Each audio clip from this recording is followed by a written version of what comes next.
Welcome to the 10K a Day Dentist, the podcast that breaks the speed limit called average. This is a fast lane where dentists go to get there quickly. Now here's your host, the 10K a Day Dentist, Dr. Bill Williams. Yes, welcome to the 10K a Day Dental Podcast. This is Dr. Bill Williams, and I'm glad you're here. As we say, welcome to the 10K way. I'm here and very excited to be with Dr. Kianor Shah. He is from way out in California. We're here in a cloudy, overcast day, and I hear he's in Palm Desert. Is that right? That's correct. Thank you for having me on the show. It's always sunny here. Palm Desert is one of my favorite places I visited long ago, and I still remember how wonderful it was, cloudless. Yes, I think we get about 10 days of rain or something like that around here. So it's a very nice area. It's kind of a golf heaven also for dentists. Yeah, we're blessed to have you on the program. The 10K a Day podcast really celebrates experts in the field of dentistry and other allied health professionals that are of the same mindset, that we're looking for people who are avant-garde in dentistry, people who are looking to be entrepreneurial in spirit and are productive in their lives, and they are grounded and based in a way of thinking that's not common. So, Kianor, I think you fit that bill pretty well. Thank you for that note. And likewise, in our organization, we're promoting peer-to-peer collaboration. We're looking at ways to enable and empower clinicians to prosper better by seeking advice from leaders of industry like yourself. I think peer-to-peer collaboration is a great title for this particular session, and I know it's going to pay off for the listeners. Yes, I think they will receive quite a bit of good information from people that have actually done it, lived through it, seen it, versus people that claim to be experts in various fields. Well, I'd like to introduce you to my audience, and as we go along, I've been in dentistry 45 years, and we've crossed paths really for the first time this year. And you've been in dentistry nearly a decade, and well, maybe almost 2 decades now. So tell the people who you are. I think what I'd say is you're a champion of private practice dentistry. Yes, and I champion all of my colleagues that pursue that route versus working for third parties and bigger corporations. And you owned 6 offices at once, and you saw the light, and now you have one office, and you're very productive in that one office, I understand. I produced more in that one office than I did in those 6 offices with over 90 employees and staff. By focusing more on my patients and giving them the care that they want and seek with a lot of personalized attention, which creates a lot of referrals. And we work out of 2 chairs 3 days a week, and we make more money. I found the same thing. I got asked a long time ago when I was being fairly successful with my one practice in one location, did I want to franchise? Did I want to split it up and make multiple copies of the same thing? Did I want to own a group of practices? I said, no, I'm just going to build this one big. And we went from $0 to $5 million in one practice, one facility. So that was good enough for me. I didn't need more than that. That's all you really need. The problem with the message that our colleagues receive today in the dental world is that they come out, they set up one practice, they multiply that, they get 5 of them, and then they're skiing in the Alps. It's not how it works. You can't do something that the bigger management groups do backed with hedge funds and unlimited resources. You're making $5 million like yourself. What else do you need? You have all your needs met and then some, and the next generation of your family. Yeah, I think if any dentist can reach a 7-figure income with a single practice, single office, they don't need more. Now, that's just my personal opinion. If you want more than that, it's possible. But what we can do in one office is pretty significant.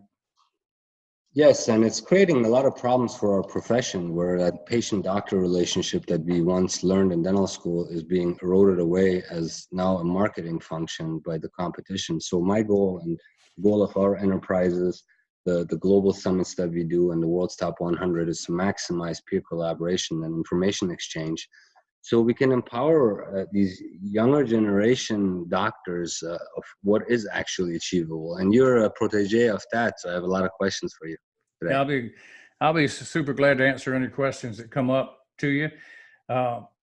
Your background almost mirrors mine.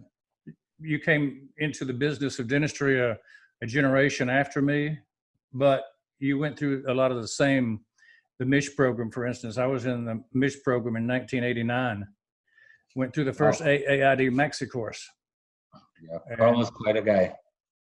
Some wonderful times up in Dearborn, Michigan with Carl. Yes, so, he's. For all you guys who don't know, Kianor, he's a doctorate of dental medicine from Southern Illinois University, graduating in 2006. He has an MBA that he's achieved, which is his business acumen multiplier. He's a fellow of the ICOI, the International Academy of Facial Dental Aesthetics. Got mastership diplomat, both of and the ICOI. So he's well trained. He's been doing his craft for 14 years as a dentist. Originally from Iran and lived in Germany, I understand. So he speaks many languages in addition to English, and he wants to share with my audience. He wants to share with them about some of his peer-to-peer experiences putting together top 100 dentists, top 100 doctors around the world. So I'm really glad to have you on, Kianor. This is an honor for us to have such an astute clinician to address us. So tell us a bit about your goals as far as the top 100 dentists, top 100 doctors. So after I had those 6 offices, and the majority of my challenges were not really dentistry. Dentistry was easy. The staff management, the HR, and all those things. And we didn't learn anything in dental school. They put us in one course and said, hey, here you go. But half of the equation is also having a business acumen, being able to relate to all the facets that come with it. So we're doing a series with leaders of the industry, and I'm very honored to actually be speaking with you, with the likes of Dr. Christensen, who can tell our colleagues what is good with continuing education, or Bill Blatchford that can tell us how to handle the insurance issue, and you can help us understand how we can increase productivity. But after dental school, after those 6 offices, my wife and I moved to California, and I started getting into an MBA. And at the same time, I got very interested in what was going on in the financial sector a few years ago. If you recall, what's known as blockchain. And blockchain is sort of creating a system where you cut out all the third parties and you make it a lean system where you don't even need the banks anymore. You can directly cooperate and create things. And then the idea started to flourish. Why, if it works for the financial sector, can it not work for dentistry? Why do we need all these parties when we have Dr. Christensen and Dr. Williams, and Dr. Blatchford, who have done this for 3-4 decades, that can help us, that have dedicated their lives to helping other dentists? So the idea started flourishing from there. I'm looking at the MBA. Once I finished that, I set up one small practice. Like yourself, I never worked for a big company in terms of being hired and all these benefits that often don't materialize. And I can assure you, and I want to get your opinion on this, if you believe that if you work for somebody else, that you have the future, the kind of future that you have without equity. But ultimately, the ideas came about to start peer-to-peer, not only from the financial perspective, but also from supply management, purchasing power, clinical advice. How can we be more productive? What's the correlation between productivity and health in this industry? And start getting all of that information from our colleagues and pass it on to the next generation, so we can maintain autonomy and freedom over our profession. So we don't end up like the optometrist and the pharmacist. So that's my profession's goal. My goal for the next decade or two, as much as I can. Yeah, there's a group of dentists out there and physicians who want to keep autonomy, and there needs to be a viable private practice mechanism. And so what you're doing is going to be a real feather in the dental cap that may allow people to have private practice for the next, 2 or 3 generations. It's my sincere belief that autonomy equals equity equals freedom. Yeah, and I believe that. Any other which way you look at it, because what happens chairside with the patient depends on a host of things, from material selection to scheduling to staffing your people. And it all crumbles down to what happens chairside. So if you have a floor supervisor telling you to go in here and do 2 crowns and go in there and do 2 fillings, that's not what we signed up for when we went into dentistry. In 1990, I was at Omar Reed's in Phoenix, Arizona, and he said, I want to put together a group of guys to be a study club. And so he pointed out 8, 9 guys that were friends of his. He said, y'all should form a study club. And we did. We called it the Solstice Research Group. And people that were in that group, Nick Meyer, John Willoughby, Tony Roeder, Steve Cobble, Joe Ellis, Lee Osler, and myself, Tommy Oppenheim. A lot of these people became internationally famous lecturers and clinicians. Many of them became presidents of major organizations in dentistry.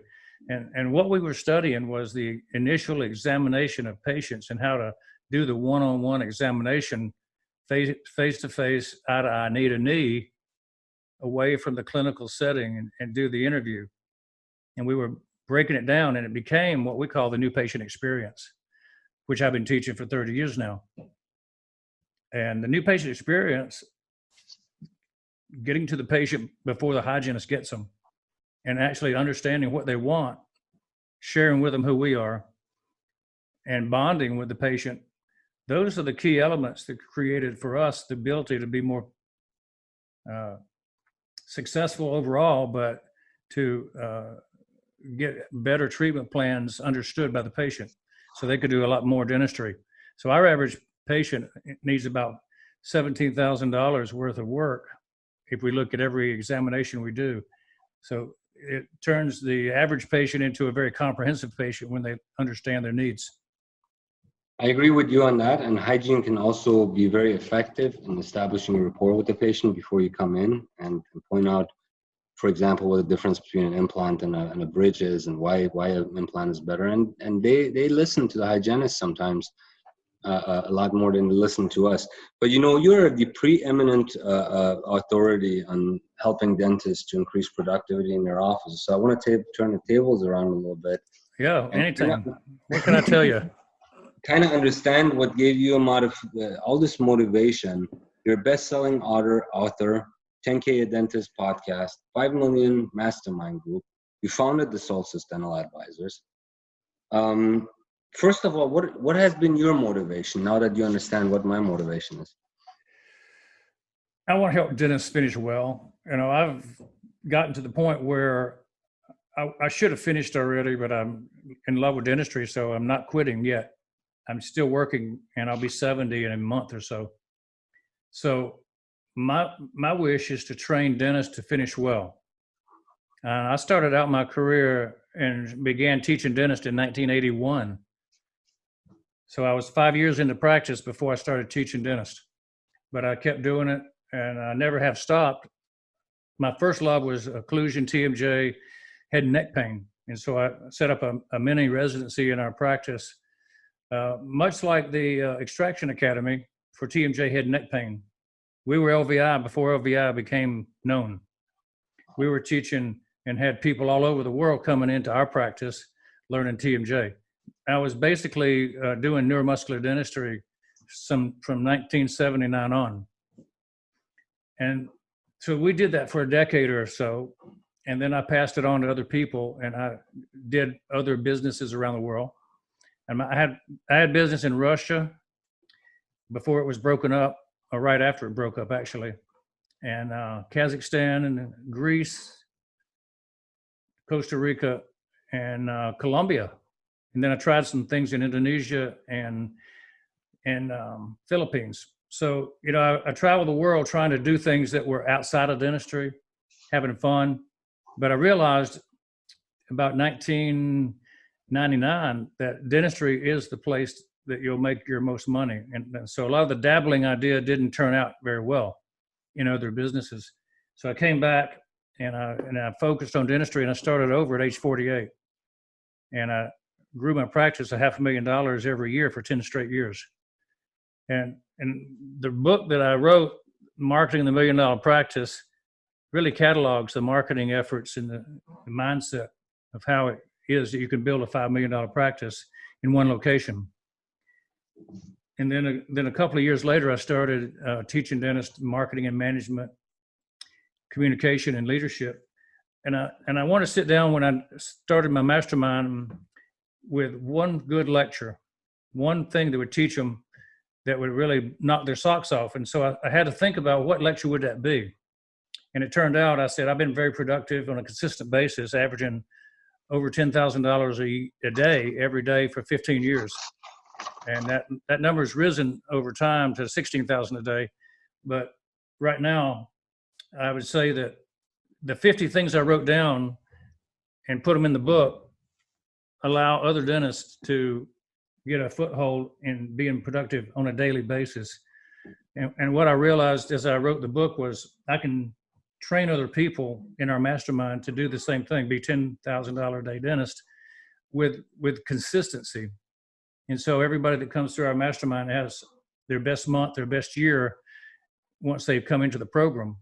They may start out at 5 and go to 7, then they go to 8, and they go to 10. Some of them come in at 10 and go to 15. So it just depends on where you are and how much you want to grow. But the whole key to that book is I show how to have the perfect day. And if you could replicate one day that's perfect over and over again, pretty soon you got a perfect month. And you can then start naming the days you want to work.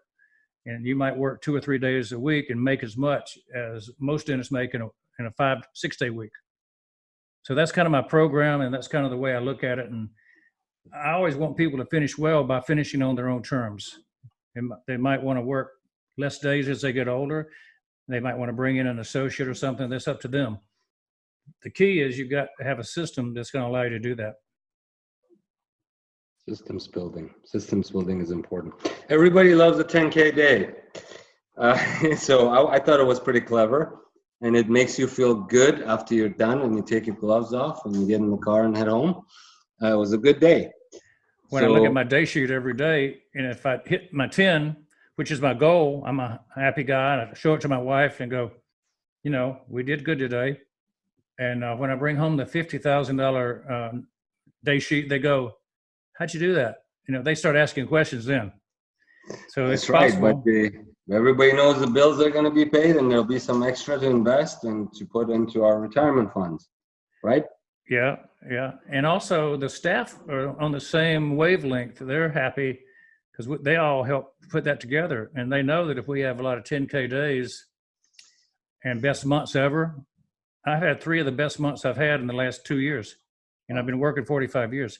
So, a month of 250, 270 is not out of the reach. And working 2 or 3 days a week, that's pretty good.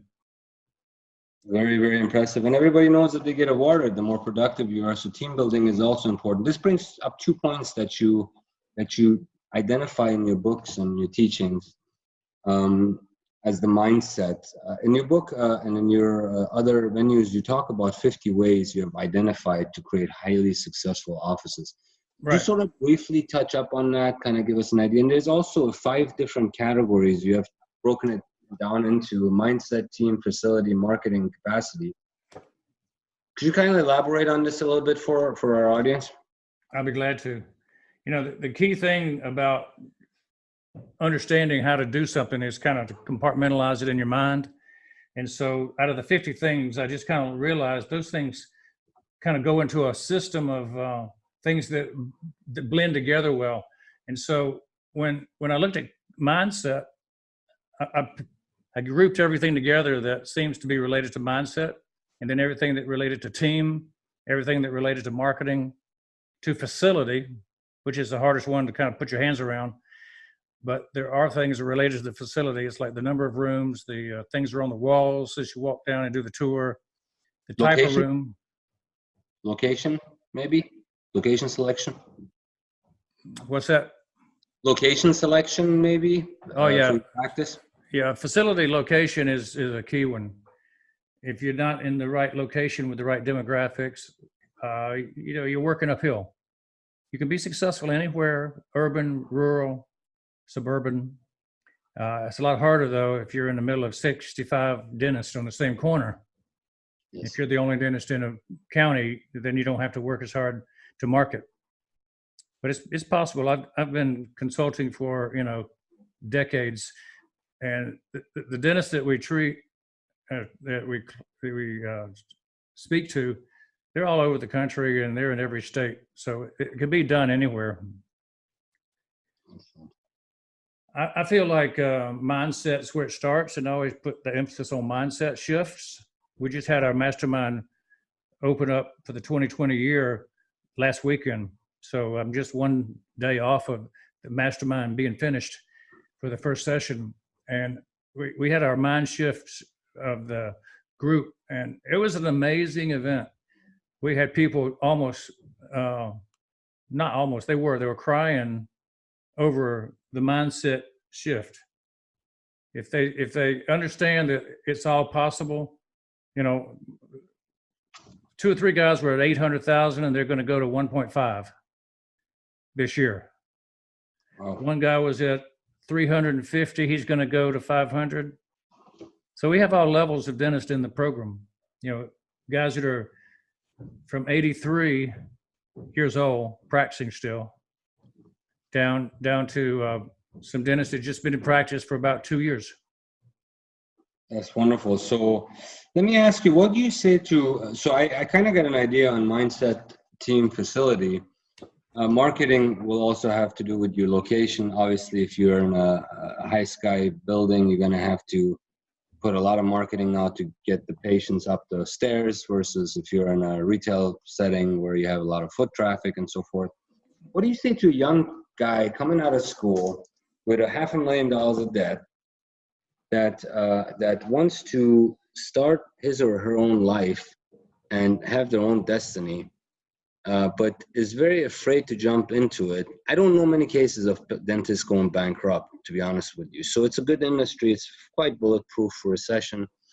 People will take their shirts off if they're in dental pain and give it to you to treat them. So what do you say to these guys that are afraid, that say, oh, my only chance is to go work for a corporation and I end up with no equity. I get paid 30% of the collections and get some small benefits. What do you say to that person, to that professional? If you want your own place, you should go for it and not settle. I think walkabout is one of the most important things you can do to get started in dentistry. You find a community you want to be in, and you meet everybody in the community and become a staple of the community. A lot of the young guys want to live in a fancy part of town, and they want to practice away from their patient base, and they don't want to mix with the people. I think that's a big mistake. I've been very successful by being one of the community and working with the people. So I have this course that I put on called 7 Mountains of Marketing, where you talk about 7 centers of influence. And if you can mingle with the people that are influential in education and government and arts and media, sports, family, religion, if you can mix with those people and become the number one dentist that they think about and refer to in those circles, then you have an instant referral base that doesn't really cost you a lot, but you do have to do the walkabout. That means you have to mix with the people. You have to ask them what they need. How can I serve that mountain? How can I serve the sports industry? And I'll give you an example. I was the team dentist for the Gwinnett Gladiators of the ECHL, the minor leagues of the National Hockey League. I was the team dentist for the high schools. I was team dentist for the Georgia Force and the Arena Football League. And so you get known if you're the team anything. So that's a way to get known. And I had coaches and trainers sending me people that were injured from the football field, the practice field, making the mouth guards for the teams. For arts and entertainment, I had American Idol guy come into my office when he was on tour, because the director of the arena where they were putting on the Idol show, as it came through Atlanta, he knew I was the team dentist for the Gladiators. And so he sent the injured person that lost his front tooth before the program was to go on that night, sent him over to me to put the tooth back in.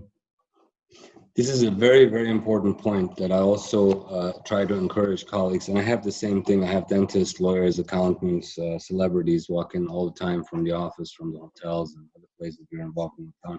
But we're maneuverable, more maneuverable than the competition. We can make decisions to engage in the community a lot faster, that they can go through their channels. That's one advantage that we have, is community service and getting plugged in locally, where we can outcompete everyone, especially like you said, in areas where we're not in the middle of 20 other dentists in a corner of our colleagues. You know, there's a saying, they say dentists are really close friends. We're about 5 miles. And then if they're not within 5 miles of each other, and then that gets a little bit more problematic with the competition. But yes, indeed, community service is one that has worked for me as well as it has for yourself. And also thinking outside of the box. When you are in an area where you're oversaturated, I, for example, work on Saturdays and Sundays. I make more money on Saturdays and Sundays than I do all week, because I get all of the patients that the hospitals can't handle, and all the emergencies. They come through my office, they call, and the emails and the phone aren't blowing up, because during the week for me it does. So I focus more. I work 1 day a week on Tuesdays, and the rest I focus on my business ventures and all of these things that we're doing. So yes, that's a very, very important point, that we have the freedom to set our schedule. We have the freedom to work when we want, when we think it's appropriate. If you want to work till 10 at night and start at 5 o'clock in the evening, it's up to you. There's nobody telling you not to, or you can't. So that's the beauty of having your own practice. What do you think about what you have seen in the last 45 years of an amazing career, of the shift from the Midwest hospitality, doctor, dentist? You see your dentist when you go in. Now you have situations where you don't know what you're getting into when you walk into the door. There could be a different dentist every time there. There are revolving doors for dentists to come and go. What do you think about what's going on in our industry? I think it's dangerous for the profession to have certain types of clinics in operation. You know, there are some that work well and there's some that don't. I think that it takes a dental-led organization to be successful. So as soon as the dentist loses control, then you have a spiraling of issues that just tends to go downward. So I would say that if you have an organization where the dentist leads it, you may be safe. But if you have non-dentists leading a corporation, then there's a lot more potential for patient care to suffer. I absolutely agree with you, 100%. If it's dentist-led, if it's colleague-led, and the dentist has either majority or preferably full ownership of the operation. I believe it's 47 states that prohibit the ownership of a dental office by a non-clinician or non-licensed person. So what they've been doing is they're setting up all of these nice entities in Nevada and Florida and other areas, and under the umbrella of management, they own all the assets and bring in these young doctors to produce more and more, and this is a big danger to our profession. Yeah, you got to be careful. I think the individual treatment comes down to the doctor. You know, the doctor always has the bottom line of the care. So you're not going to have every single large clinic have the same onerous situation. Some will be working well, some won't be working well. It all depends on the organizational setup and the mindset of the individual dentist that delivers the care to the patient. The more control a dentist has, typically the better situation it's going to be. But I'm not under the mistaken belief that every dentist on his own is a high quality producer or a high quality person. I think we have a range of dentists on the spectrum that are very ethical. And I'm sure on the other end, there's people that are just as bad in private practice that don't give good service as any big clinic. So we have to be careful putting our finger on the clinics and say they're the only bad people in town. There's a spectrum all across. I guess if you served on state boards and peer reviews, you understand that.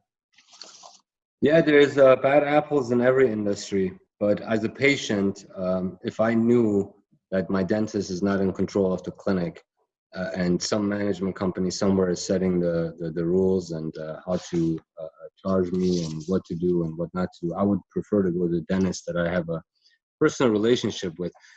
It's a doctor-patient relationship, and it's a very sacred thing. And you'll always have forces trying to interfere with that, and obviously we're not okay with it. Yeah. Insurance started messing with our doctor-patient relationship severely in the last decade or two. Severe. Oh yeah, and it's firing back on them. You know, this whole scenario with Delta and everything else that you now see. Yes, I mean, it's a sad scenario that now the first thing that comes that I hear most often out of patients is, my insurance cover it. It's sir, ma'am, you don't treat patients based on insurance. We treat patients on their needs and the best outcomes we would want for them, that we would want for ourselves. So it's a very bad situation, and it's mind-boggling to me why the regulatory environment is not intervening, because there's a very aggressive interference by insurance in our industry. You know, there's some that believe that we shouldn't accept insurances and we should just give them their bills and say, hey, go ahead and contact your insurance company. We'll help you as much as we can. And some have found great success with that. Yeah, we're stuck in the middle of three different places. We got the insurance companies over here, we got the state boards over here, and we've got the large corporate ownerships over here. And the solo practitioner in the middle is being pulled in three different directions as to what's the best to do. It's not easy to be a dentist. Peer-to-peer collaboration. Best thing to do is to turn to advice from our colleagues that have prospered in dentistry, that didn't have to rely on any of those three items, and that always did the right thing. And that's what our top 100, for example, is about. When we went around and selected those individuals, we selected them from every corner of industry, be it from a dental laboratory, from and also from different countries. So we can turn to people for advice and collaborate and sort of level the field a little bit, you know? I think that's marvelous. They'll make the fourth quadrant appear of places you can go for help. That's right. That's right. So how often do you hold your courses? I'm very interested in recommending also the $5 million mastermind group. I believe you do that out of your own practice or home or something of that scenario. Is that correct? Yeah, I train dentists in groups of 8. So we'll have one group of mastermind that meets 3 times a year for 2 days each, and we'll go 100 days apart. So we see them 3 times and do some coaching online and coaching on the phone over the year. So we're not totally abandoning them. We have a connection on a weekly, monthly basis. But we do one a year, and we may do multiple classes a year, but we keep the class small so we can interact with them. And I just finished one this weekend. So the next one that we have is January 2021. So we have a waiting list already built in. I was sitting there teaching the class, and one of my co-teachers, my son Tyler, was up there lecturing. So I was sitting on the back table, and a cell phone went off, and I looked at it, and it says, "I'm so mad at myself because I didn't join your mastermind that's going on this weekend." It was one of the guys that I had talked to, and he decided it wasn't yet time for him to be there. But he had a change of heart on 12 hours after it started. He wished he had been there. He was from upstate New York, and he wished that he had made his trip down to Atlanta. So we have a waiting list already. I know you're doing a big conference too. Have you thought about doing bigger courses for doctors? Because I think there would be tremendous demand for we still by far outnumber any of our other competition. If a fraction of us came together, it would be a no-brainer. But you're doing a conference coming up this year, right? I saw multiple. Well, I periodically speak in different locations, and I've been asked to come to Maine to speak to a group of 100, 150. And I've got another invitation to go to San Diego for the same, another conference. So, I mean, I do speak as a conference participant, and I can do 1 and 2 day courses, to hold meetings in different locations should they get arranged. Lovely. I'd be interested in talking to you more about that. So, Doc, so it's all possible. And I wanted to kind of put an example out of what happened to me with the mindset that I originally had and that I have now. Going out, setting up a bunch of offices, having a really bad time while you're doing it with the amount of stress that comes with it, versus focusing on one office, 2 chairs. I can tell you it was $100,000 investment and proper negotiation with the vendors that allowed me extended period of time to make good on certain products and equipment in year 2. And we clocked in $800 some thousand the first year out of 2 chairs. And then the second year, we were well over $1 million. And even if I had a $500,000 student loans at the time, it would still be worth it to take out another $100,000 to start a practice of my own. It's all about negotiation with rent and tenant improvements and starting. You don't need 10 chairs to start. You know this because you grow it every year, $500,000, $500,000. I started with 2 chairs myself and got a $500,000, $1 million, and 2 chairs. So that's the way I started here in Suwanee. There you go. So the big question becomes, why can't our colleagues, the younger colleagues, do it? Or the ones that are out there that are holding no equity? You know what the kicker is here? What they fail to actually reveal in information is that equity is what's worth. In Illinois or in the Midwest, where I was, it was 70% loan to value. In California, it's closer to 100% of loan value. So when you go out and you build a practice, 3-4 years later, you want to pass it on to a younger colleague. Another thing you invested $100,000 into is almost worth $1 million, and you can cash that out very quickly. You can probably sell it for $800,000-$900,000 very quickly. And that's something that we also forget to consider when you work for other people. Yeah, there's no question that building equity is the best way to go. And I found that if you hire associates, you'll double your equity twice as fast because the sales price is always equal to the production, and you can get 3 doctors to produce a lot more than 1 doctor. Right. So I think most of these brokers are looking at the last 3 years' tax returns. The average amount, my experience with them in the past. That's wonderful. So this is great information, Doctor. I really would like to nominate you next year for the World's Top 100 as U.S. representation. I hope you'll accept it later this year. Now about your humanitarian. So there's a community service. There's what we do for our families. There's what we do for our patients in our practice. But that's just not enough. As dentists, we are pillars of the community. So we do more.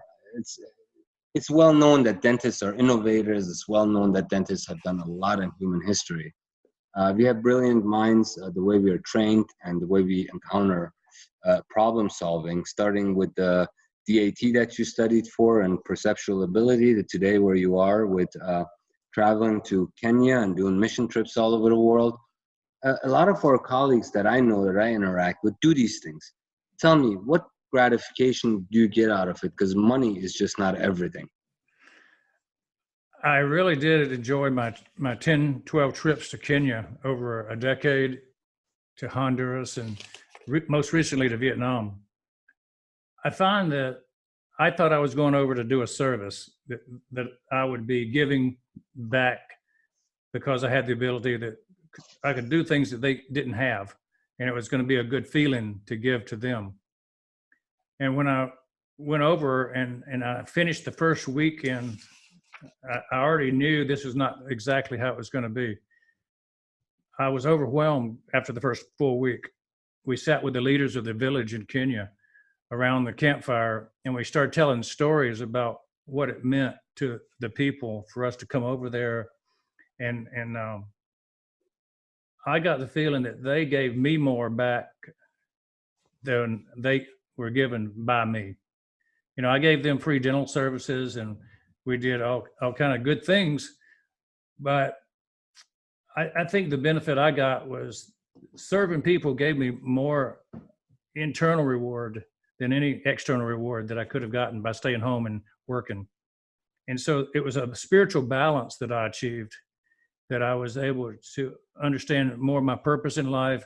I was able to understand the gifts that I've been given and how special they are, and how our American dream can be transported to other places, that you're not stuck where you were born. You can always achieve more if you just have somebody that'll lead the way. This is all possible to get to a stage where you can help others. But we can help others also, doctor, in our private practices. I don't think it costs us too much in overhead. One day a month or one day a quarter where we take in the patients that came that didn't have the money, that are suffering or in pain. From what I understand, dental pain can be more severe than giving birth, which I hear that a lot, chairside. Yep. So I do a lot of wisdom teeth and extractions and so forth, and I have for many That's years. And they come in with a lot of pain. So how do you think that would affect the private practitioner's office to do community service, to do goodwill, humanitarian work, just not only from the gratification perspective, but also to improve their business and status in the local community? Yeah, well, we became known as the missions dentist in Atlanta. Anybody in Atlanta that thinks about a dentist who's going to give back to the community knows about us. Anybody who thinks about going on a mission trip overseas, they think about us. And this is 5 million people that live in our metro area. I'm on the radio and the TV talking about these missions quite often. And also, I do a thing called the Deserving Diva program, which is taking deserving women or men who have demonstrated something to give back to the community. We set up the guidelines to where they had to be nominated by people, and they had to share the story about how they were giving back to the community. And so we would comb through a submission of 200 or 300 people that other outsiders had nominated, and then we would choose 1 or 2 per doctor in our practice to do a complete makeover. And so every year for 5 or 10 years, we've done that. And we'll give away $100,000, $150,000 worth of dentistry to those 3 or 4 or 5 people. And we do a complete makeover. And a lot of the cases were $50,000 cases, $25,000 cases, because they involved implants, and sometimes it involved 28 crowns. And we would have a red carpet reveal. And it was just like the Bill Dorfman makeover show. Wow. Locally. That's so honorable and so noble, doctor. I commend you on what you do there. Wow, that's exciting stuff. And any dentist in any area can do that. And part of the whole marketing thing is to stand out. You'd be surprised. One of those people that comes in with pain and you do an extraction for them, just like anything else, when you do something good, more people will hear about it. They'll refer more patients to you. That might be fee-for-service or insurance or whatever it is that you take. So it all sort of crumbles together and is part of the whole package. You seem to have done all the right moves, even when you started in your 40s again, over. That is, I wish more and more of our colleagues could step in your footsteps. Experience trumps all. Experience trumps all, which means that if you're smart and you're wise of a professional, you talk to other colleagues so you don't make the same mistakes and you learn from what they have already learned. Isn't it true that other guys can lead you and guide you and you won't have to make the same mistakes? That's right. Or you're going to pay for it one way or another. You're going to pay a lot of money for it. Instead of tuning in for an hour or reading a book or going, for example, to one of your courses or another person's, whatever it is, you don't get it this day. You're going to learn it the other way for sure. So last but not least, my question for you is the next topic I wanted to cover. The last topic is innovation. You know, you've probably seen this, but it was maybe in the 70s when they started implementing the high-speed handpiece at 3,000 RPM. I don't even want to know what they did before to do extractions. I can just imagine how painful that could have been with a chisel and a mallet. So tell me, why is innovation so important? I always tell colleagues, if you find a problem in dental setting that bothers you and annoys you every day, find a solution for it. You're not that far into the innovation stream. It's everything is new and everything is rapidly changing. So you could be the next Nick. You could be the next Dr. Williams. So go out and invent it. Think about a solution. Your mind can lead you there. So what do you think about innovation? I understand you're involved in some really advanced cutting edge research with redox. I'm doing some stuff on stem cells, so I'm interested about hearing about those two topics, innovation and what you're doing in that space. When I started my practice years ago, I got involved with Kai's technique, and then I got involved with the oral systemic connection when it kind of got to be popular in the late 1990s and early 2000s. So I've been following oral systemic, and I was one of the early members of the American Academy of Oral Systemic Health. So I run around with Lee Osler all the time. He's one of the founders of that, and Chris Kammer. And so I got introduced to a SIA redox, which is the redox signaling molecules from Dr. Osler. And as we studied it together, we realized there's a big benefit to dentists to use this in their practice. And it's a big benefit to me, myself, and my family to use this personally to create the anti-aging effects and the wound healing effects. There's so many benefits to the redox system that every cell in your body is maximized in its ability to epigenetically improve itself, because you're dealing with the level of the DNA being expressed more efficiently when you're adequately supplemented with the redox. For those who don't know, redox signaling molecules are made in your mitochondria every day, every moment. And as you get older, about 1% a year, they decrease. And so in a decade, that's 10%. And when you get as old as 70, you've had a 50 to 60% reduction in how many were made when you were 10 or 20 or 15 years old. And so supplementation does work. And, well, nobody knew you'd even supplement these things until about 10 years ago, when they were finally stabilized by a medical atomic physicist named Gary Samuelson. So Gary, once he figured out how to stabilize these things, brought them to market. And so we've been using those in our practice for over a year. And I've seen tremendous healing, implants and wound healing, gum problems, surgical areas, wisdom teeth extractions, all heal faster, less pain. I've done cases where I took out 7 teeth, put in 4 implants, immediately loaded, and the patient had not one aspirin. They had no pain, and they healed immediately. I mean, like, so fast. And I go, this is not normal. Extraordinary. So I started using it more, and I recommend it to my patients as a pre-op liquid to drink, a gel they can rub on their gums or on their skin to heal lesions. Actinic keratosis is I use it on my own skin, and the actinic keratosis go away. Don't have to have them burned off or frozen off by the dermatologist. So it's just a marvelous product. And I've been studying it, and we've run across stem cell doctors who use it in conjunction with their stem cell treatments. And they say that the use of redox makes the stem cells work better. Wow, I wonder if this stuff works with PRP, because that's a big industry now as well. I use PRP in our practice, and I can't say that I've studied the combination that much, so I'm not going to comment, but I believe it would accelerate the PRP too, because we're talking of cellular mechanisms being enhanced. Every single cell uses the redox balance as the way that it functions. You know, you don't get a cell membrane open to allow a chemical, another molecule to go through the cell membrane unless redox opens it. So it's the opening and closing of membranes even. It's the transcription information from the DNA to the RNA transcriptase. You got to have the redox in balance before that'll happen. You got to have redox so that you can recognize an immune system challenge. And it just goes on and on what redox is involved in. That's really interesting. So from what I understand, the delivery system would be as easy as a topical application and a drink prior. That's all it is. Is basically you drink a liquid twice a day, or you rub the gel on twice a day. And the effect is systemic, even if you rub it on your skin. Where can our colleagues find out more information about this? We have a couple of information sites that we put together, redoxdentistry.com, Dr. Osler and I, and we also have a Redox Dentistry page on Facebook. So that's a good place to reach us. You can always look me up, William B. Williams or Dr. Bill Williams, depending on where I am.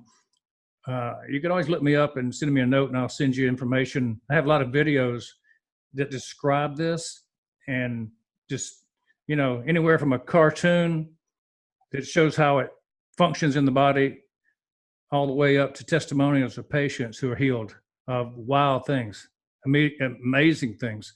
So you're talking about traumatic brain injury. You're talking about concussion. You're talking about stampeded by a bull. I've got Tom Beasley, an NFL defensive lineman who was trampled by a bull, and he was healed tremendously by taking the redox. He was up in, supposed to be 10 months. He was supposed to be down, couldn't get up, and he was up bicycling in 10 weeks. Wow. So I've got a lot of testimonials that are pretty impressive.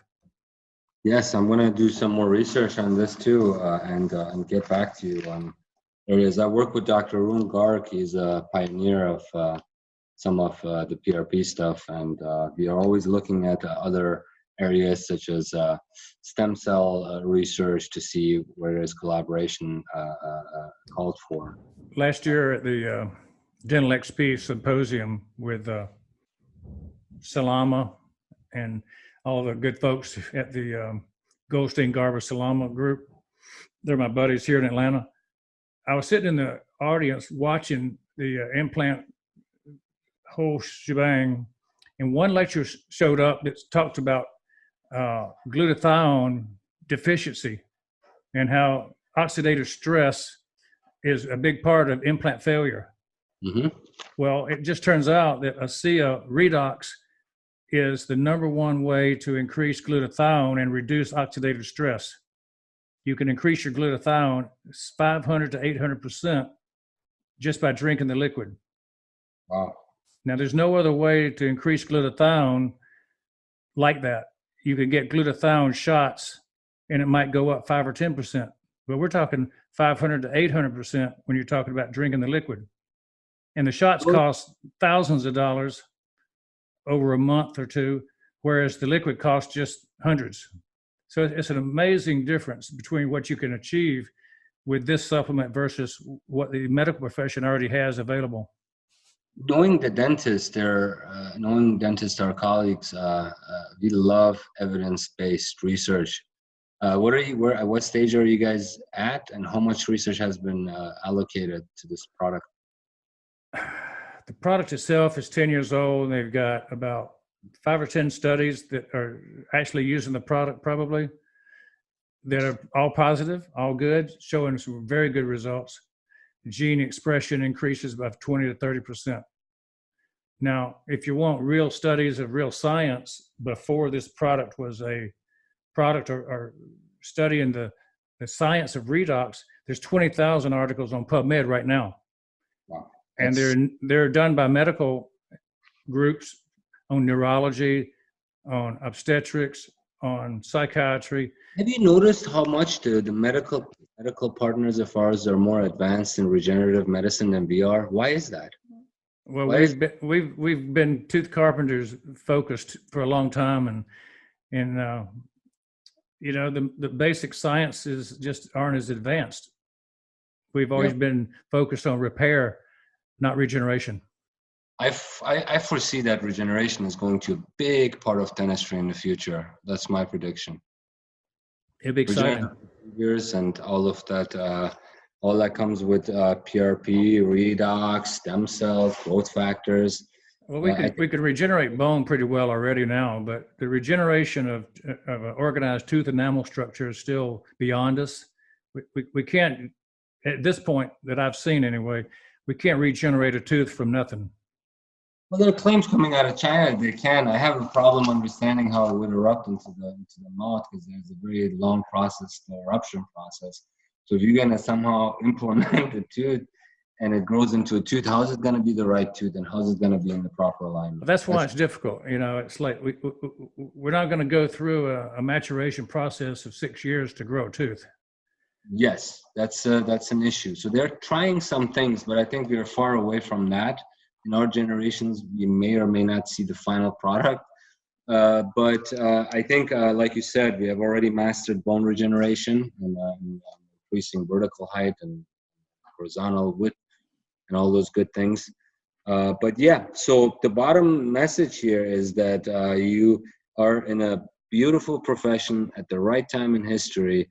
All you have to do is take charge, get your feet wet, and take off running, and you'll never look back again. Next thing you know, you're taking trips to Kenya and helping other people all over the world. Find a mentor and follow them. That's the key.